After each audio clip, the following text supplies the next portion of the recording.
welcome to the Holistic Happy Hour with today's topic, healthy anger.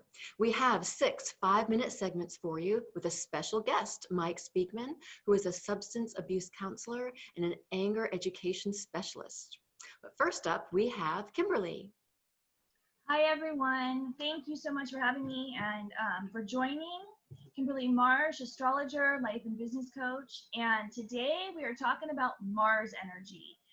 If you have a pen and paper, grab it, or your calendar. We're going to be going through lots of dates. So this starts tomorrow. June 27th is when Mars is entering its home sign of Aries. Typically, Mars spends about 6 weeks in each sign. This year, it's going to be there for 6 months. It's not going to leave until January 6, 2021. That's a lot of Mars and Aries energy to deal with. So Mars has been in Pisces since May 14th, and there, believe it or not, it's been in a sleepy, ethereal state. So with everything that's happened, we've had a sleepy Mars, so we can only expect that things will go full force forward with Mars and Aries. So as it enters Aries, we can expect things to speed up. This is great, let's say, if you're waiting for results or maybe a refund, but it's not so great if we're thinking about rate of infection, for example.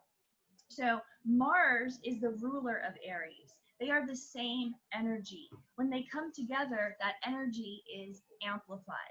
Some key words associated with Mars and Aries are will, drive, passion, energy, action, assertion, impatience, competition, aggression, dominance, and conflict.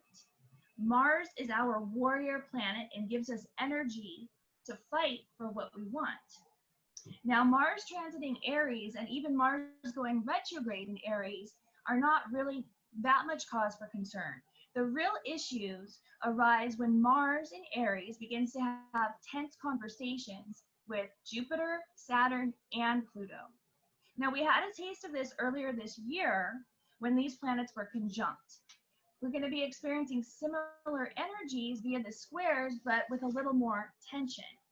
So astrologer Jude Caldwell nailed these Mars and Jupiter interactions, which began on March 20th. So you can go back to March 20th and see what was happening then, and this will tell you sort of that same energy cycle will be happening again on August 4th and again October 18th. Now, these are called trigger potentials for overestimation of strength, hasty actions, too much or too little force being used when the opposite is needed, plus a general lack of moderation, which I think we've seen. Jude goes on to discuss Mars and Saturn energy, which we're having 4 times this year. Again, the first experience we had was on March 31st, so go back and see what was going on then. That's right when we were beginning the lockdown phase in most of the country. Again, this is August 5th, October 16th, and December 12th. We're going to get some more tastes of this energy, which suggests anger, frustration, restraint, denial of aggression, tests of self-control, activities being blocked by resistance, and the need for solutions. So we can expect to see people who tend to use collective power and social sanction for self-aggrandizement, waste of resources and money. We'll see the promotion of social and religious fanaticism with no care for how destructive their beliefs and actions are. And there's no other way to say this. Again, these are Jude Caldwell's words. There's no other way to say it, to wage war. Political and social controversies are certainties to be triggered or aggravated by this square. And unfortunately, things only seem to get heavier with the Mars and Pluto entanglements, which again, it took place March 23rd was the first one, and we're having it again August 12th, October 7th, and December 20th. And these manifest as extreme efforts, obsessions, a drive for dominance, strategy, plans for control. Jude goes on to describe this as a do-or-die attitude. Will be noticed along with strong willpower, the potential for violent acts to occur. Plus, we may expect the weapons of war will be on society's mind and maybe on the menu. Most interesting is that Jude published this last year. This was published in May of last year, and I don't think she could have been more right on so far. I too agree with everything noted here. I don't like to create any kind of fear or panic. My intention is for all of us to be prepared and to be proactive. Now, with all these events that have already occurred this year, and as we will soon experience this Mars and Aries energy, I mean, what we've already experienced this year feels like Mars retrograde in Aries, but it hasn't even gone there yet. So this energy, it's going to be very easy to anger quickly. Tensions are building, and believe it or not, we haven't experienced all the triggers or events yet. We've only had a taste. So it is imperative to take proaction now and find tools and resources for expressing our anger in healthy manners. This does not mean to repress anger, but to redirect it into something constructive. To use that Mars and Aries fuel to consciously affect positive change. And so we have an excellent panel today with lots of tools to help us get through this next 6 months. And our hope is that you will revisit this episode regularly and remember and reconnect with these tools. Anger is a natural and healthy emotion until it's not. So be well, everyone. Next up, Susan Coffey. Hey, it is Susan. I look at all anger as healthy anger. It's what we do with it that makes it destructive or productive. Anger is a sign or a clue that there is a part of us that needs some attention. And I have a story for you. When I was in high school having lunch with my friends, my best friend offers me one of her cookies to try. I take it, thank you. Well, I got the cold shoulder the rest of the day. When she was finally able to tell me what she was mad at, she said it was because I didn't offer her part of my snack in return. I said, why didn't you just ask for it? I would have given it to you. She said, I don't know. So she was not able to assert herself and ask for what she wanted. It may have been she didn't feel worthy to ask for what she wants. And so instead she chooses to get mad. Aren't we just crazy human beings? It's so interesting to me. So another situation in which anger is a clue is that something's going on in the family dynamic. As children, we are these open barometers of what's happening in the family and what we're feeling. So say your mom is mad at your dad and she doesn't express her anger towards him. Instead she bottles it up inside and it starts to build. As a child, we can feel that and we want to take that on from mom to help her feel better. So then we start being angry towards dad and expressing that anger. And it can last the whole childhood. And we wonder, why were we so argumentative with our father? Or maybe we weren't able to express our anger towards our dad and we hold on to the mom's anger. And then when we get our own spouse, since that's more of an equal footing, we start projecting our anger onto our spouse, which is crazy making, because then we're wondering, why am I so quick to get angry at my partner or my spouse? So let's go within and see where we might have taken on some anger from one of our parents in our childhood. So close your eyes, take in a deep breath, and bring your awareness to the center of your being, because we don't want to figure this out with our mind. So bring yourself to your heart space and imagine you're standing in the center of your heart and you have a wand of light in your hand. And with that wand of light, draw a heart on the floor and call forth your inner child to come and stand in that heart shape. And let your inner child know that you are going to give back any anger that was innocently taken on by your inner child. And it's going to feel so good to give it back. And let your inner child show you what he or she has been holding on to. And they have it in the palm of their hands. And it could look like anything, like a color or a creature. That anger that was taken on is represented by something. So let that come forward now. And now turn and stand side by side with your inner child and place your hand on their shoulder. And from your heart, call forth whoever this anger belongs to. Let one of your parents step forward, or maybe an adult from the household that you grew up in. And both of you and your inner child, step forward. And if it's a parent, say to the parent, you are the parent and I am the child. And I now give back to you any anger, any feelings that I took on that are not mine, that no longer serve me. And have your inner child hand over to the parent what they've been holding on to. And say, it is not my responsibility to process these feelings. And now take the hand of your inner child and you both take a step backwards.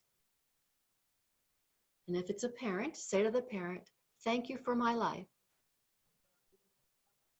And I ask for your blessing as I now choose to move forward, feeling my feelings and processing only my feelings.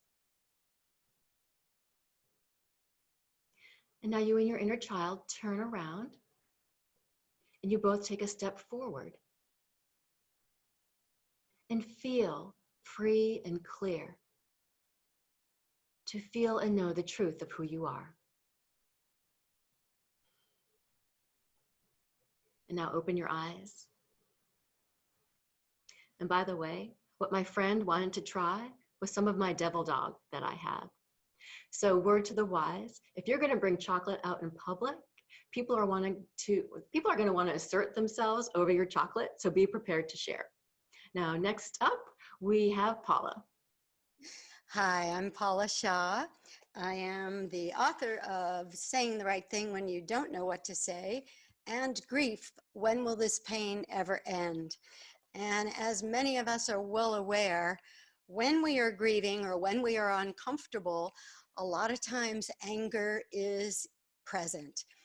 And I wanted to talk a little bit today about why we get angry, how we get angry, so that we can be better informed and better able to handle that anger. Because as everyone has been saying, it's normal, it's natural, but we don't want it running the show, because most of the time when that's the case, we are reacting rather than responding.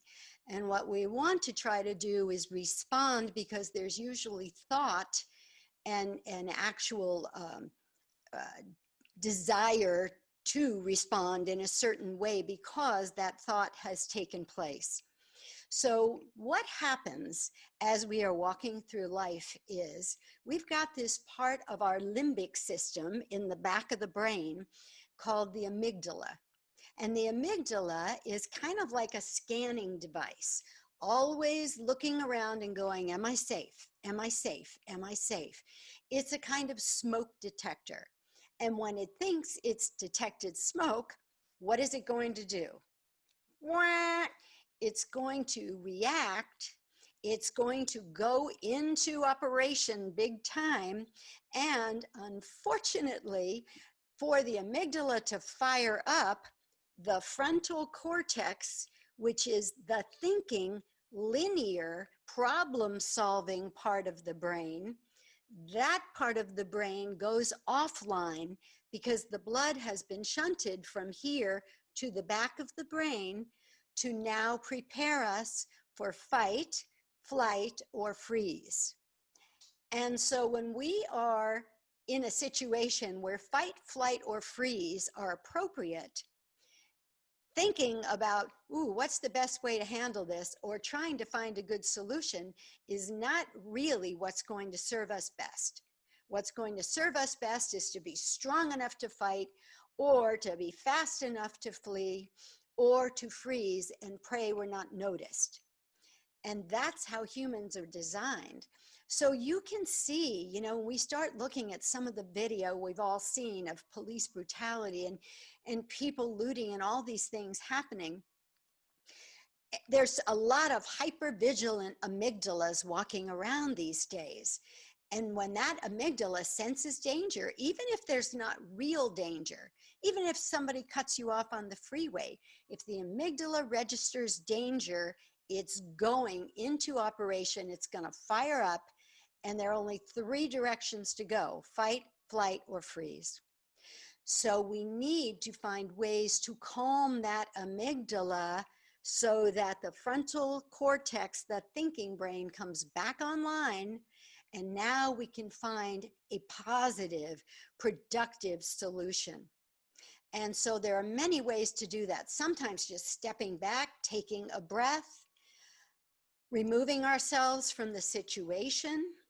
Amanda is usually here talking about tapping, but I also used energy psychology methods. And just a good thing to know is that in studies that have been done, they've seen that when you tap certain meridian points, it sends calming signals to the amygdala. So the anger point is right here on your little finger by the fingernail, on the inside of the finger, not the outside of the side of the hand. So if you can think of nothing else, if you find yourself firing up and not knowing what to do, start tapping the inside of that little finger. Breathe or remove yourself from the situation until your frontal cortex comes back online and you can think of a better way to handle the situation than being angry.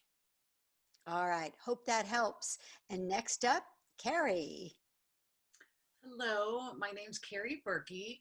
So today I'm going to share just a couple techniques that will add on to what Paula said of just how to deal with it. So a lot of times, I have a tendency not to name the emotions, and you might have that too. So you don't always say that you're angry, but you're just feeling all sorts of stuff and you don't necessarily like it. So one of the first things I want to share is we're just going to do some deep breathing together. So in my book, so this is the Free Spirit Guidebook, there's a whole lesson about breathing, and I have different techniques. We're going to do some deep breathing. And the quote I have at the beginning here, it says, when you own your breath, no one can steal your peace. So I just want you to take a moment with that in mind. I want you to think about, let's close our eyes actually first. And then I want you to bring into mind something that's currently makes you angry or something that you know has a tendency to make you angry, and just bringing that into your mind. And now we're just going to do about 30 seconds of deep breathing. So I want you to start to inhale and exhale only through your nose.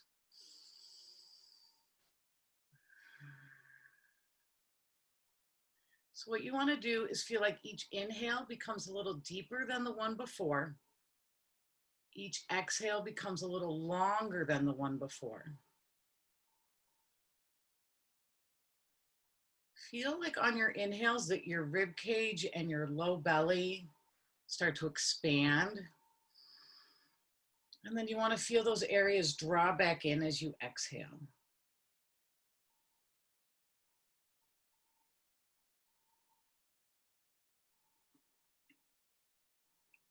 And listen to the sound of the breath.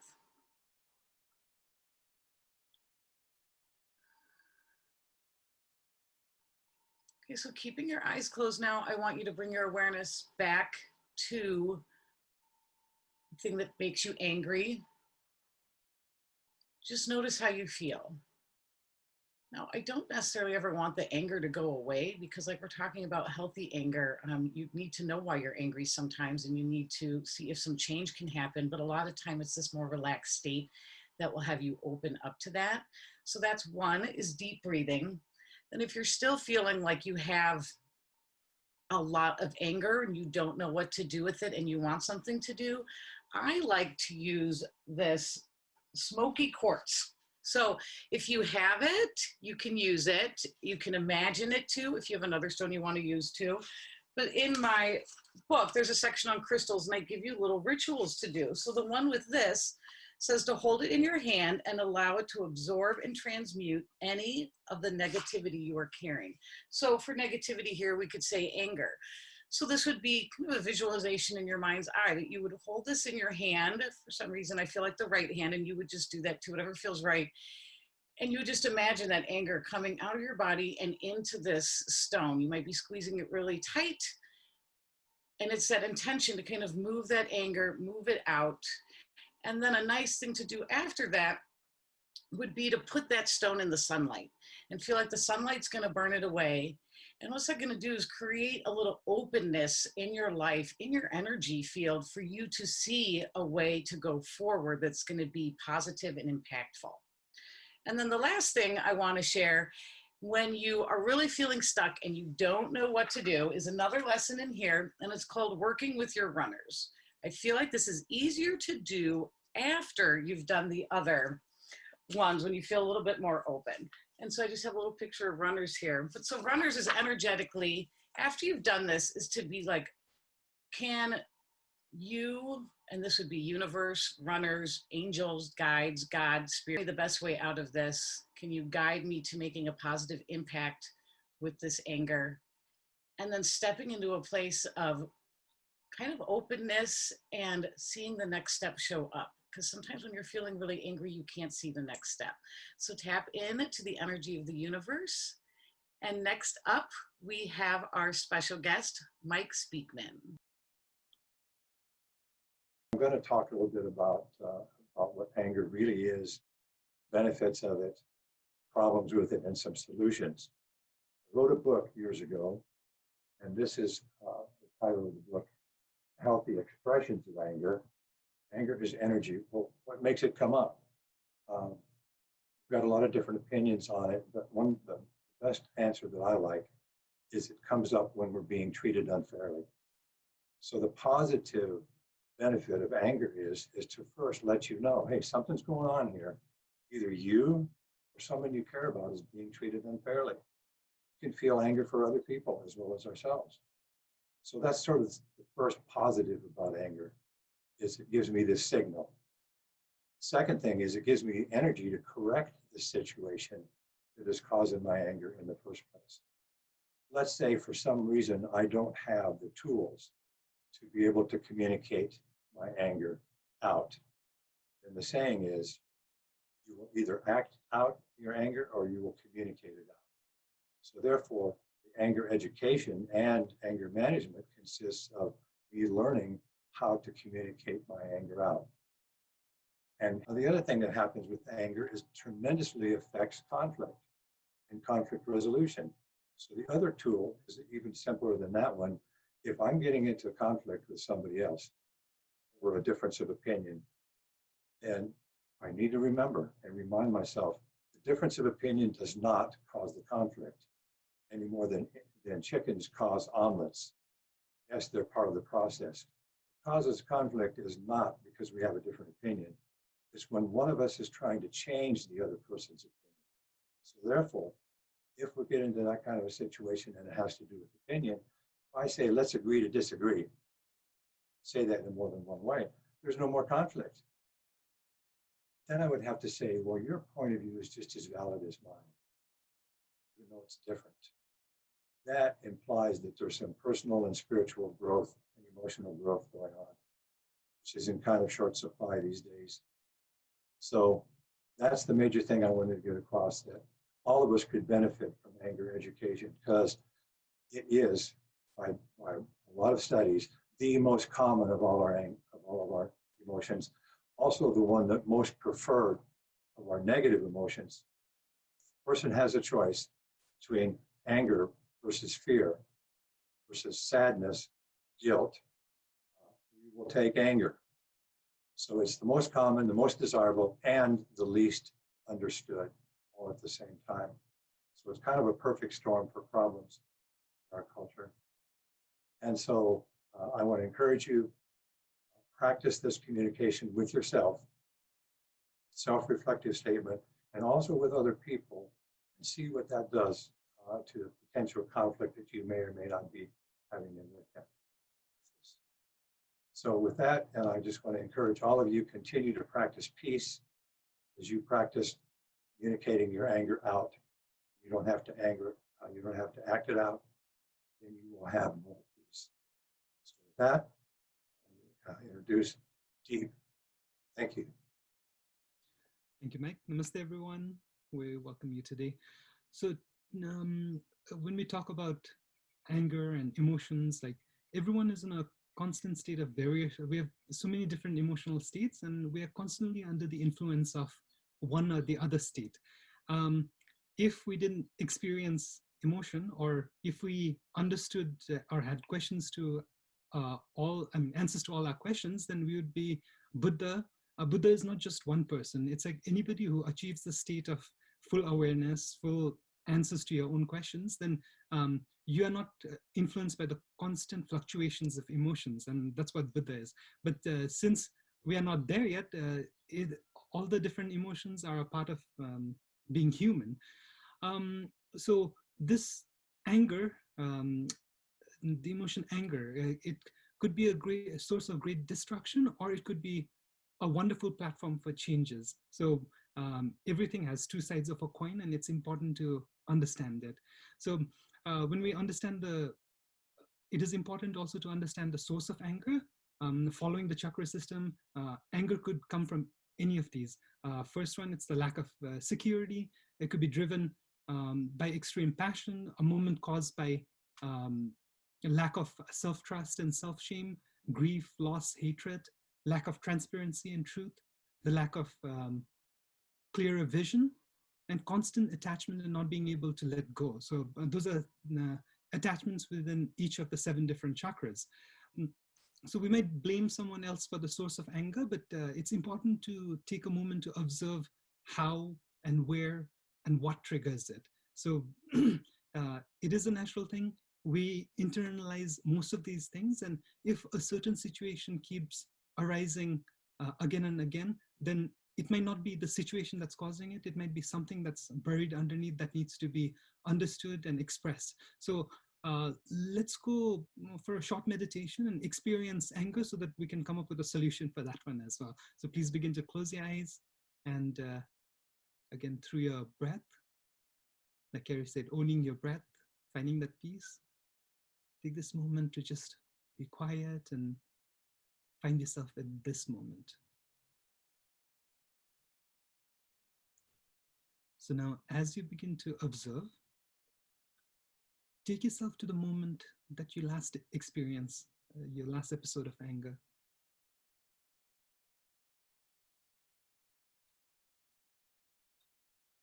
So observe the stages that you experienced. Be mindful of what caused it, how you felt, and how you reacted.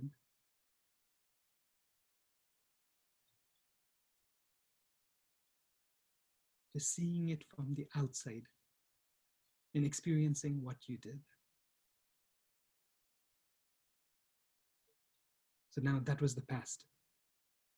Now the same instance, begin to observe the same emotion again, and this time without the conclusion, without reacting to it.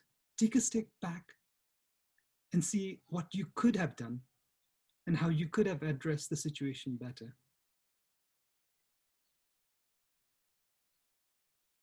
In the meditation practice of Vipassana, they said everything happens in the cycle. Even a small itch, if you don't touch it, it lets go, it goes away. Similarly, the anger that you feel at the moment will pass by as well. It's important to observe without reaction.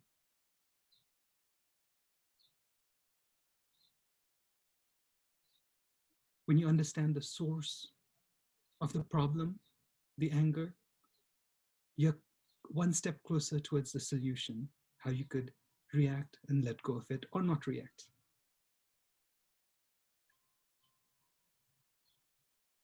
So now please take in one long, deep breath and slowly bring yourself at this moment. And you could slowly begin to open up your eyes as well.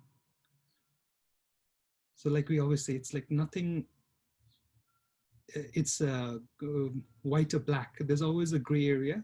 And what you choose, that's the important part. Anger is a natural reaction to the situation. And again, it's our choice on to focus on the destructive properties or take a moment to channel the fire within the anger and bring about beautiful changes. So it's always constantly remember, it's like not to react. Just pause, breathe, and then if you have to, then react. So thank you, everyone. Namaste. Thank you, Deep. Thank you, everyone. We have been holistic. We hope you are happy. If you'd like any more information, please go to our website at holistichappyhour.org. Namaste.